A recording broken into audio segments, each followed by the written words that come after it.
New Zealand, not too long ago, have admitted that they are giving up on their whole, you know, COVID zero shit. I know Australia did it before they did, but this idea that they can eradicate the virus as they had all these strenuous lockdowns and their cases continue to go up, which it signifies that it doesn't work. The virus is going to spread its course, and that's just the reality. There are a lot of anti-science people. I call them that because they like to call us that, but they like to ignore how upper respiratory illnesses particularly work. And they like to deem themselves as gods. Now, I think what happened more so with New Zealand is that New Zealand was paraded by a lot of like pro-vaccine mandate, pro-lockdown.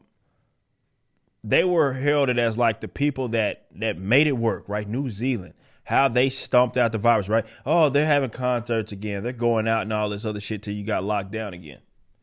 But they looked at to them as if, okay, they proved that this can be done.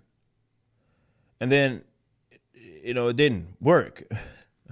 And I think, were the reason why they kicked that can down the road as many times as they did, because they were trying to save face. Like, hey, look at us. Everybody's looking to us around the world as if we've done something that has just been phenomenal. So, yeah, we have egg on our face, but we've already committed to it. People are praising us. Let's continue on.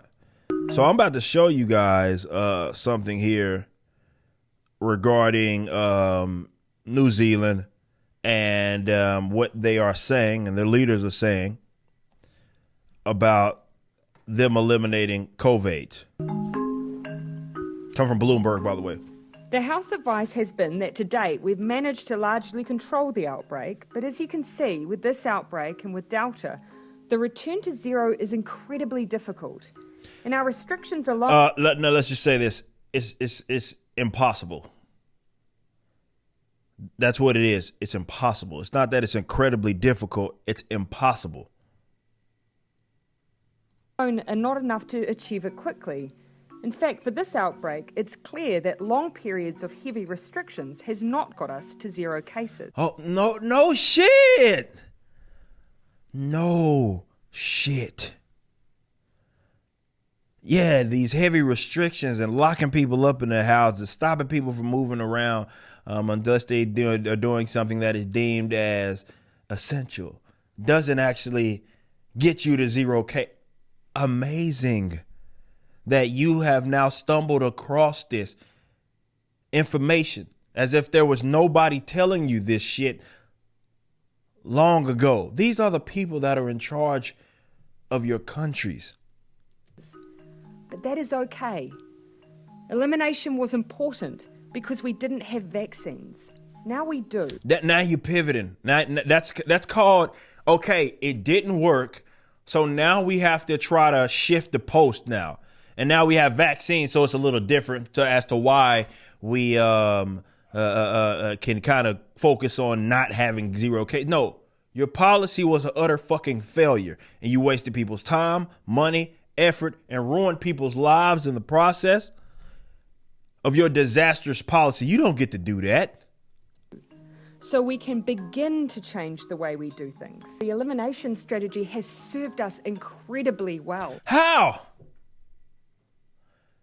This is someone that is, I would even say like the meme of the guys that seem to be like at some Olympic track event and they got their little track suits and the guy that's like getting all stoked, popping champagne, kissing the fucking chick, giving her the medal and shit is actually the one in fucking third place.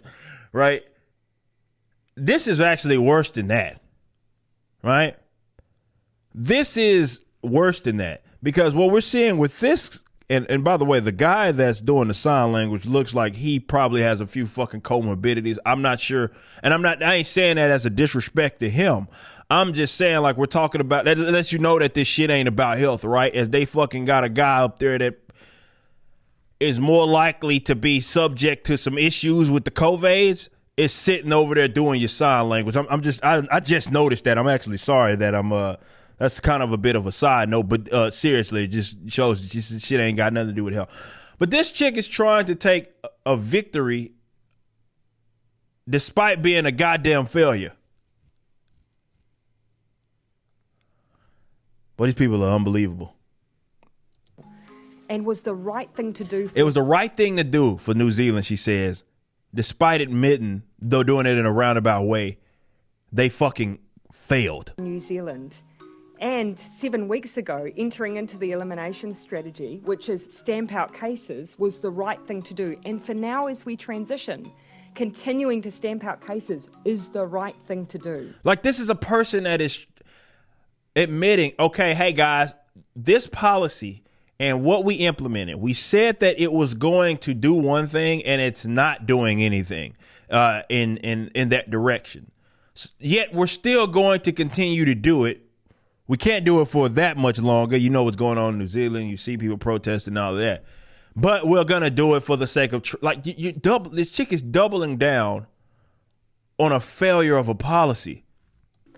But over time, we were always going to have to move to a place, and intended to move to a place, where our vaccines helped us, so that we didn't necessarily, every time we had a single case, move ourselves. That wasn't what they said. By the way, move ourselves to that's not what they said. That's not what they said. Because even when the recent lockdowns, you already had access. This chick is lying out of fucking face. Because even with the more recent strain was locked down when they went immediate to level, we've talked about this on the Blaze, they had vaccines available. So what the fuck is she talking about? Into alert level 3 and 4. Vaccines won't be enough on their own, but we will be in a better position to remove those things that have been the hardest for us. And that is a transition New Zealand was always going to make. It's been somewhat accelerated. Oh, man. Lisa, look, I know, a libertarian here, whatever. And, people hear me talk about, like, why government is just so bad. This is one of those examples. Because you have people, and it's usually just a handful of them, that have ultimate control and say-so over what millions of people must do in whatever given life that they're living or leading. And unfortunately, there are people that are subject to their policies, no matter how bad they are, no matter how disastrous that they are. And there's no way of opting out of that, right? They have been deemed as the guys that have the power, and therefore they must, they got to do whatever it is they have to do. And if your individual rights, even Fauci is conceding this, if your individual rights come into question, they think that that's a sacrifice worth making. Because fuck your rights is what they say. I think and this is actually a way for me to bring up why decentralization is so important. Because the problem here is generally it impacts such a wide geographic area, right? It's like when people, for example, that are living in states that are not controlled by Democrats as much, and they get really pissy, and understandably so, when Biden is trying to implement something that they must be subject to because the federal government or whatever executive order or whatever executive power, even when it comes from Congress, even if it's like the worst thing that could happen, you're still subject to that rule. See, at least in given decentralization, you have different pockets in different areas, and they don't have as much control over a populace because they have less power, right? And they have less of a geographical rule or thumb on those places. That's why it's so important. Because right now you see these people that are generally the federal workers of all these different governments who have been successful in basically deeming for millions upon millions of people what must be done. And you could sit there and be like, this is the dumbest goddamn thing ever, but you're going to ruin my life and my savings because of it. They don't care. It doesn't matter to them because, again, it's a sacrifice worth having. These are very evil people. And you wonder why, all things considered, when the thing happened in January that was largely overstated and emphasized, and it was dramatized more so. It was never what they pretended that it was. We've covered that many months. The reason why I didn't give a shit, and I was actually telling these conservatives, when I was over at Blaze, I was like, I don't know why y'all trying to fall over each other to try to condemn these acts.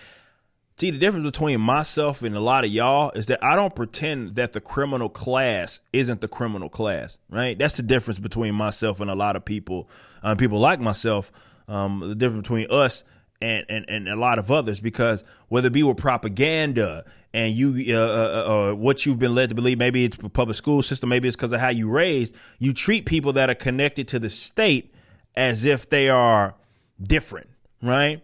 So you kind of got to play with them with like these kid gloves.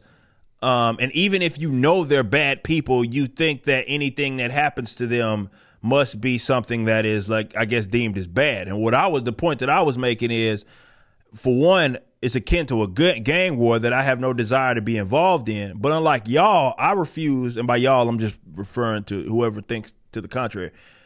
I don't pretend like Congress, for example, isn't a band of fucking criminals that have sent your children off to war, that have passed spending efforts, that have devalued your money. Like, I have no desire to pretend like some of the most evil people in the world aren't the most evil people in the world. I have no desire to do that. We have far too many examples of them being as such. And the minute that a populace stops pretending that way, and these guys actually fear them, you know what I mean? As in, like, the government does not fear his people. These governments around the world that you're seeing, particularly in the West, do not fear their people at all. This is why they can keep doing fucked up shit.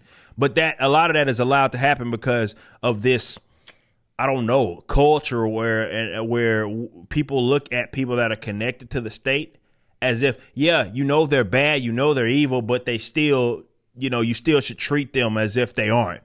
Which is weird, because if the person down the street did some fucked up shit, you'd be willing to throw them in a fucking wood chipper. But for whatever reason, when it comes to the politicians or the people that work for the government, it's like, no, we can't do that. We're better than that. No, they're bad people. They're a band full of it's a den of fucking criminals, man. That's why we call it a cathedral. They're bad people. And it's not just a unique to America thing. You just watched a clip from my podcast, For Canon's Sake. Catch us live at 12 p.m. throughout the week over at youtube.com/YoungRipper59 and follow us over at odyssey.com/@YoungRipper59. If you want to watch the entire video cast after the show is over, just be sure to become a member on the YouTube channel. Of course, the full audio portion of the podcast is available for free on all major digital platforms, or just visit forcanonsake.com.